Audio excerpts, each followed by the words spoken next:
What do you think when you look at me? A woman of faith, an expert, maybe even a sister, or oppressed, brainwashed, a terrorist, or just an airport security line delay. That one's actually true.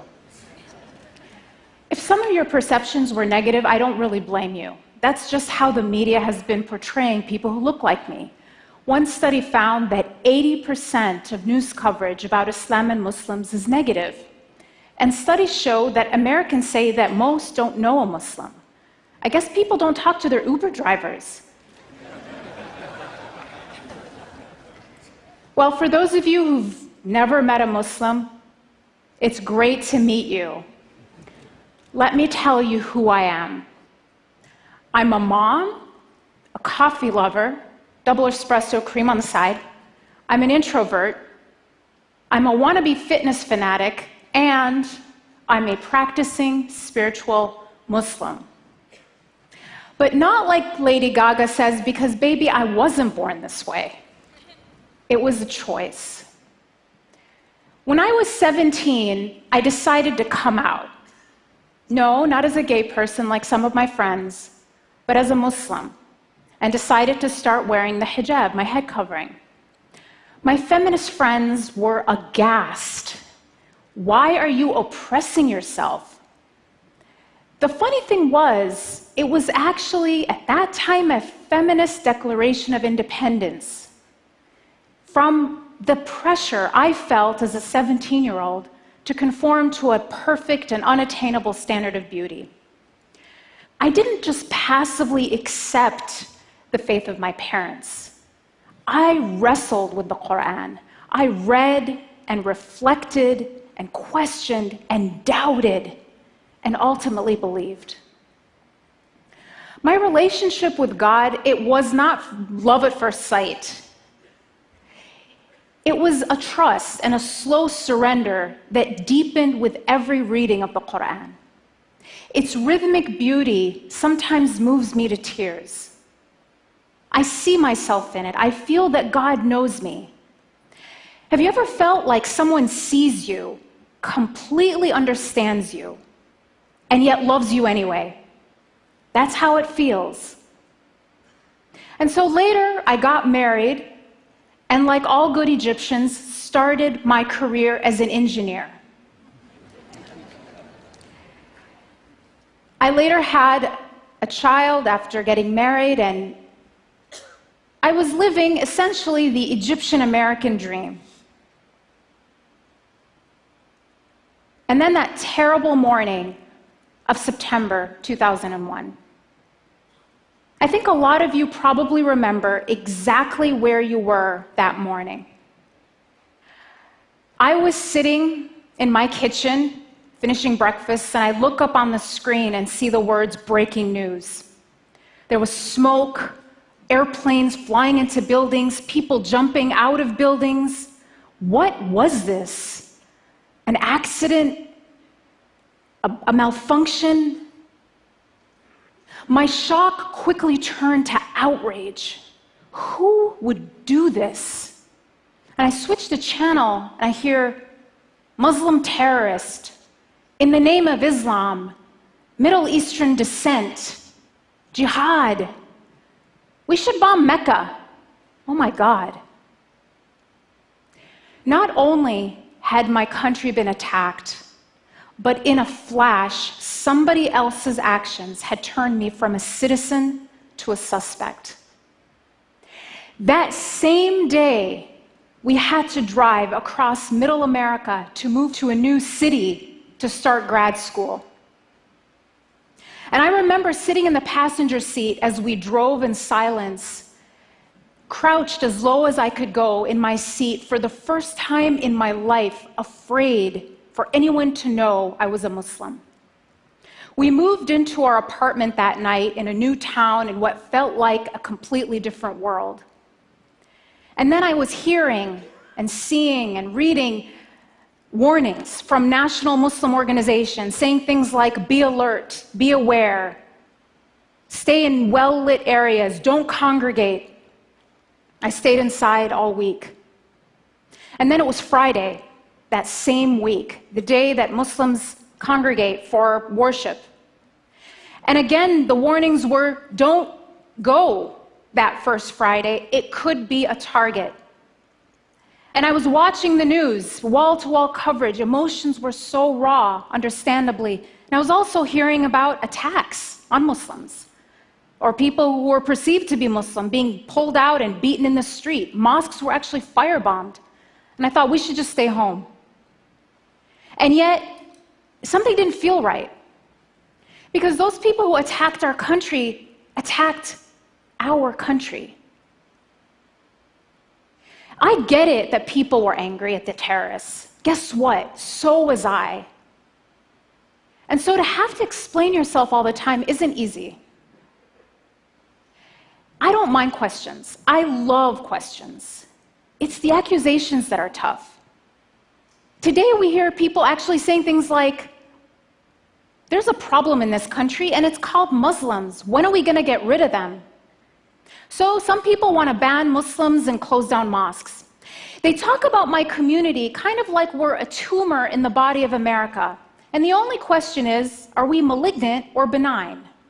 You know, a malignant tumor you extract altogether, and a benign tumor you just keep under surveillance.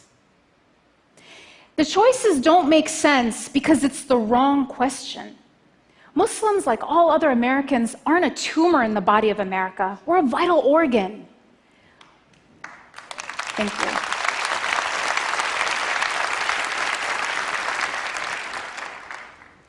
Muslims are inventors and teachers, first responders and Olympic athletes. Now, is closing down mosques going to make America safer? It might free up some parking spots, but it will not end terrorism. Going to a mosque regularly is actually linked to having more tolerant views of people of other faiths and greater civic engagement. And as one police chief in the Washington, D.C. area recently told me, people don't actually get radicalized at mosques. They get radicalized in their basement or bedroom in front of a computer. And what you find about the radicalization process is it starts online, but the first thing that happens is the person gets cut off from their community, from even their family, so that the extremist group can brainwash them into believing that they, the terrorists, are the true Muslims, and everyone else who abhors their behavior and ideology are sellouts or apostates.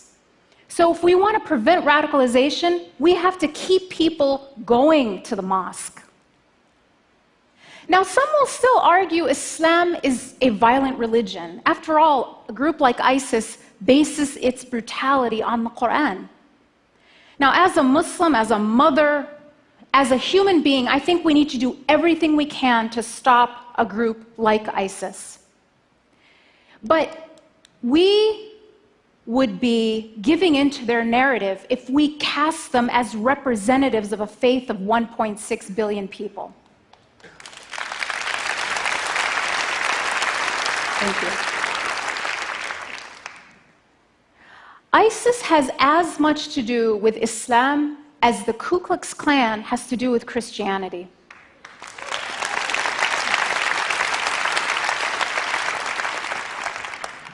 Both groups claim to base their ideology on their holy book.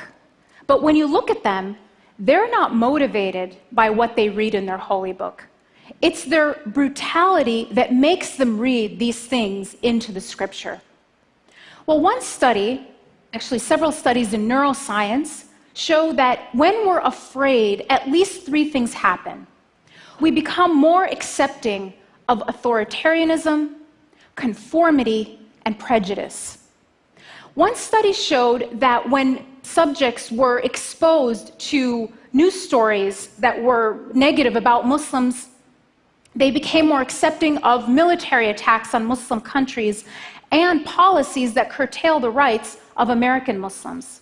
Now, this isn't just academic. When you look at when anti-Muslim sentiment spiked between 2001 and 2013, it happened 3 times, but it wasn't around terrorist attacks. It was in the run-up to the Iraq War and during 2 election cycles. So Islamophobia isn't just the natural response to Muslim terrorism as I would have expected. It can actually be a tool of public manipulation, eroding the very foundation of a free society, which is rational and well-informed citizens. Muslims are like canaries in the coal mine. We might be the first to feel it, but the toxic air of fear is harming us all.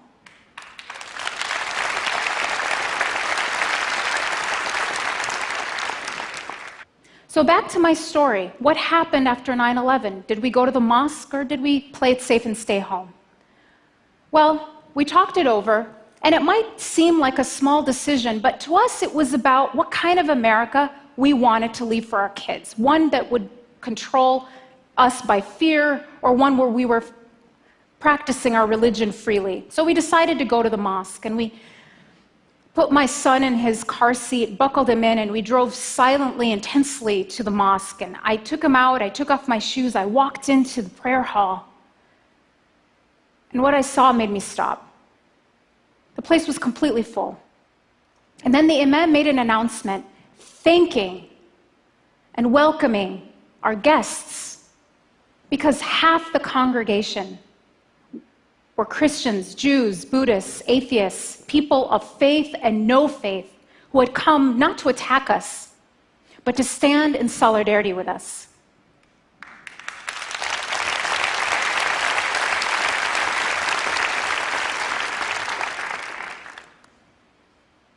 I just break down at this time. These people were there because they chose courage and compassion over panic and prejudice. What will you choose? What will you choose at this time of fear and bigotry? Will you play it safe, or will you join those who say, we are better than that? Thank you.